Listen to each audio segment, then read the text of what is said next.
আসসালামু আলাইকুম। কি বলবো, এই ডাকসু নির্বাচনে যা হয়েছে, বিএনপি ছাত্রদল যা করেছে, এটা তো ভাষা প্রকাশ করার মতো না।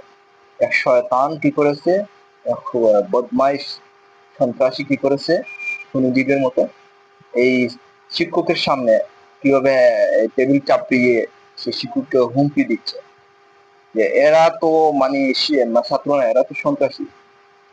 আমরা এতগুলো অনিয়ম দেখেছি, আমাদের তো চোখ, তো আমরা কেন, ছাত্ররা তো নির্বাচন করবে। যেটুকুলো এই যে মিছিল মিটিং হচ্ছে বা যারা মিছিল নিয়ে ঢুকছে, এরা সবগুলোই টুকায়। এই ডাবি ক্যাম্পাসের কোন ছাত্ররা এই মিছিল মিটিং বা নির্বাচন অনিয়ম হয়েছে এটা বলবে না। 100% বলে দিলাম। এই শয়তানগুলো এই এখন তারা টেম্পল স্ট্যান্ড দখল করতে করতে এখন তারা ভার্সিটি দখল করার প্ল্যান করছে।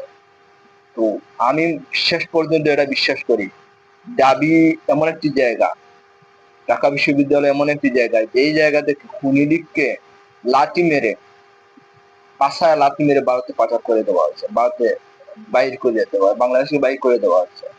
ঠিক তেমনি ভাবে যদি এই নির্বাচন নিয়ে বিএনপি কিছু করে, ভবিষ্যৎ তাদের কিন্তু সেই রকম হবে। বলে দিলাম, বেশি বাড়াবাড়ি করবেন না। নির্বাচন ফল যেভাবে হয় সঠিকভাবে মেনে নেন।